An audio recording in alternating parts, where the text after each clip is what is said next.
Foundations of Office Gynecology and Early Pregnancy Care. Episode 13, Ectopic Pregnancy and Pregnancy of Unknown Location. In early pregnancy, the dangerous mistake can be delay, but the dangerous mistake can also be false certainty. That is the tension of this lecture. Ectopic pregnancy can rupture, hemorrhage, and kill. But treating too early, before the pregnancy location is reasonably understood, can interrupt or injure a desired intrauterine pregnancy. So the dominant model is simple, and it should sit at the front of your mind every time you see a positive pregnancy test with pain, bleeding, or an empty uterus on ultrasound. Location before medication. And the paired rule is just as important. Stable uncertainty is allowed only when follow-up is tight. Start with why ectopic pregnancy deserves respect. Ectopic pregnancy means implantation outside the uterine cavity. More than 90% are tubal. It accounts for about 2% of reported pregnancies, but that number understates the risk in the patients who actually present to emergency care. Among patients with first trimester bleeding, abdominal pain, or both, ectopic prevalence has been reported as high as 18%. Rupture remains a major cause of morbidity and mortality. The tube is not built to host a growing trophoblast. As the pregnancy invades and expands, the clinical danger is not just the HCG number. The danger is bleeding from a structure that cannot safely stretch and cannot safely contain placental invasion. Now, risk factors help you raise suspicion, but they do not let you relax when they are absent. Classic risk factors include prior ectopic pregnancy, tubal damage, ascending pelvic infection, prior pelvic or tubal surgery, assisted reproductive technology, infertility itself, cigarette smoking, and age older than 35. A history of ectopic pregnancy matters especially. After one prior ectopic, recurrence risk is about 10%. After two or more, it rises to more than 25%. But half of patients diagnosed with ectopic pregnancy have no known risk factor. That is the practical reason every reproductive-aged, sexually active patient with abdominal pain or vaginal bleeding deserves pregnancy testing, even if she is using contraception.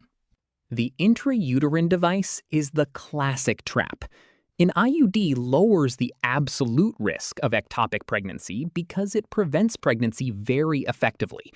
But if pregnancy occurs with an IUD in place, the proportion that are ectopic is high, up to 53% in the ACOG source. So the sentence is not IUD means ectopic is likely in all users. The sentence is pregnancy with an IUD in place must be located carefully. The first clinical fork is not HCG, it is stability. If the patient is hemodynamically unstable, has an acute abdomen, or has signs concerning for rupture, urgent evaluation and treatment take priority. Do not let a diagnostic algorithm slow down resuscitation and surgery when the patient is declaring rupture. If she is stable, you earn the right to diagnose carefully. The minimum evaluation for suspected ectopic pregnancy is confirmation of pregnancy and transvaginal ultrasound. Often that first evaluation is not enough. Serial transvaginal ultrasound, serial HCG, or both may be needed. Now listen carefully to the language of ultrasound, because the wording matters. A definitive ectopic pregnancy on ultrasound is an adnexal gestational sac with a yolk sac or embryo. That is definitive because you have pregnancy structures outside the uterus. But most ectopic pregnancies do not arrive with that perfect image. More often, ultrasound shows a mass, or a mass with a hypoechoic area, separate from the ovary. That should raise suspicion, but it is not the same as seeing an extrauterine sac with a yolk sac or embryo. The positive predictive value is about 80%, because other pelvic structures can mimic ectopic pregnancy. Corpus luteum, hydrosalpinx, endometrioma, peritubal cyst, or bowel. The resident reflex is to respect suspicious ultrasound findings without pretending they are always definitive. Now the intrauterine side. A definitive intrauterine pregnancy is a gestational sac with a yolk sac or embryo.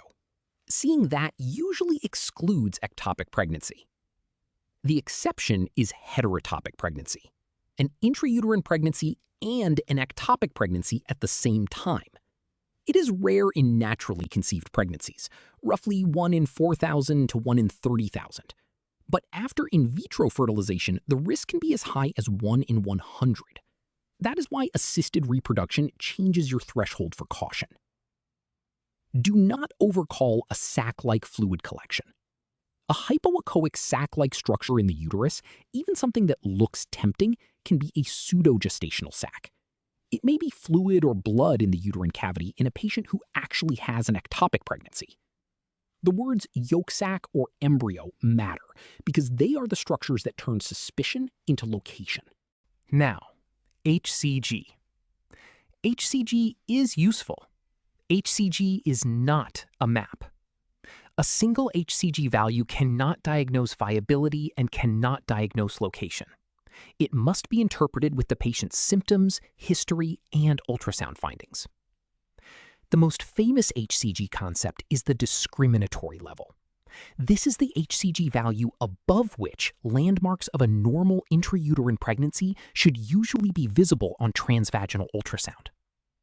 But the discriminatory level is one of the easiest numbers to misuse. If no intrauterine gestation is seen above the discriminatory level, the pregnancy is very concerning for a non-viable gestation, either early pregnancy loss or ectopic pregnancy. In many cases, those findings are consistent with ectopic pregnancy. But the discriminatory level has been challenged because viable intrauterine pregnancies have been documented on follow-up after no sac was seen on the initial scan, even though the HCG was above older discriminatory thresholds. So if you use the discriminatory level, use it conservatively. ACOG says the value should be conservatively high, for example, as high as 3,500 milli-international units per milliliter, to avoid misdiagnosis and possible interruption of an intrauterine pregnancy that the patient hopes to continue. The mechanism is straightforward. HCG is a biologic signal, not a clock with perfect timing. Dating can be wrong. Normal variation exists. Multiple gestations can have higher HCG values before the expected ultrasound landmarks are visible. If you choose a low threshold and treat absence of a sac as proof, you can harm the exact pregnancy you are supposed to protect. Serial HCG helps, but it also has limits. When abnormal gestation is suspected, obtain a second HCG 2 days after the first. Subsequent measurements are usually every 2 to 7 days, depending on the pattern and the level of change.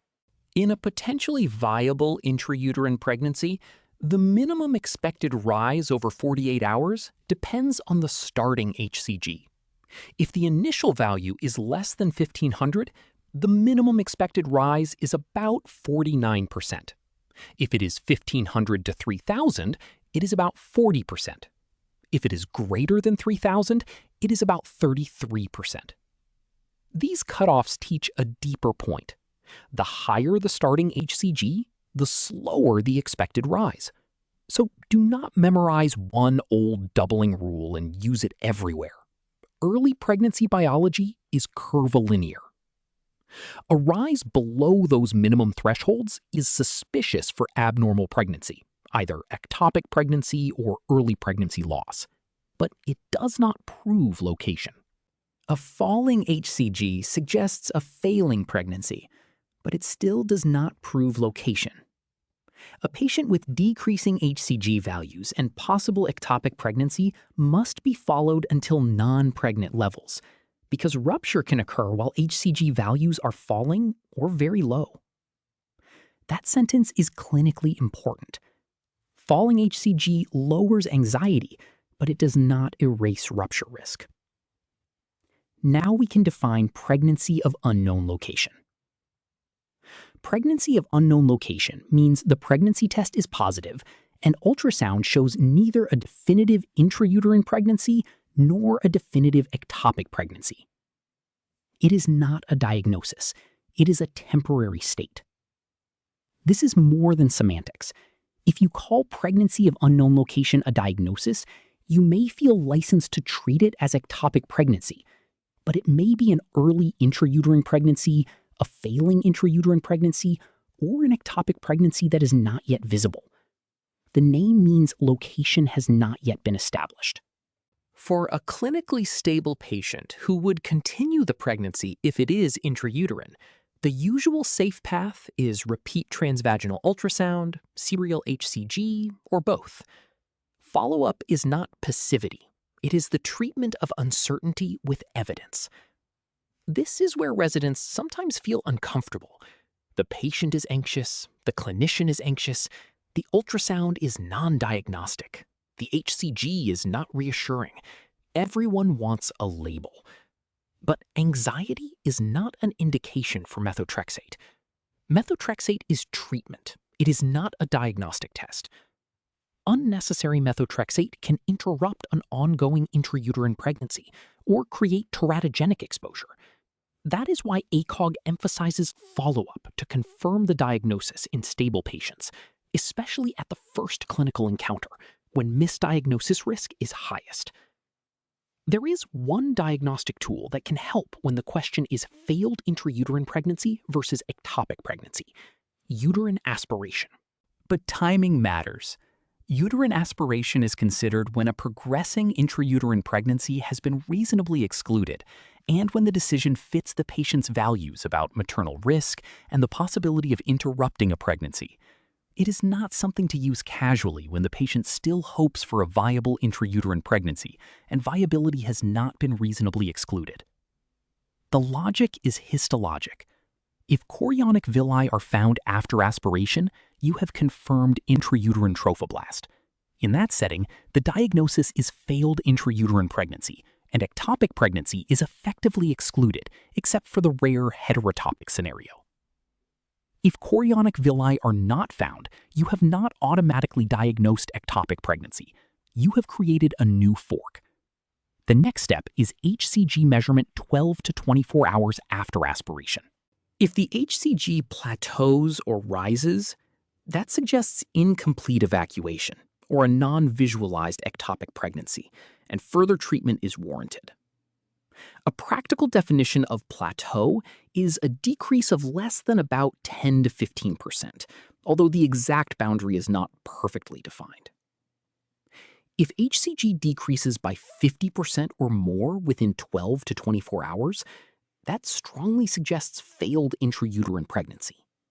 But even then, follow-up remains important because rare ectopic pregnancies can show substantial early declines.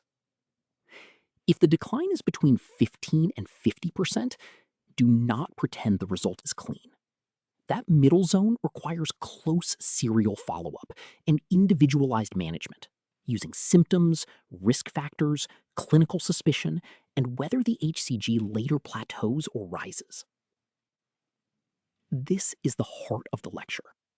Ectopic diagnosis is not built from one dramatic number. It is built from stability, ultrasound structures, HCG behavior, time, and sometimes tissue.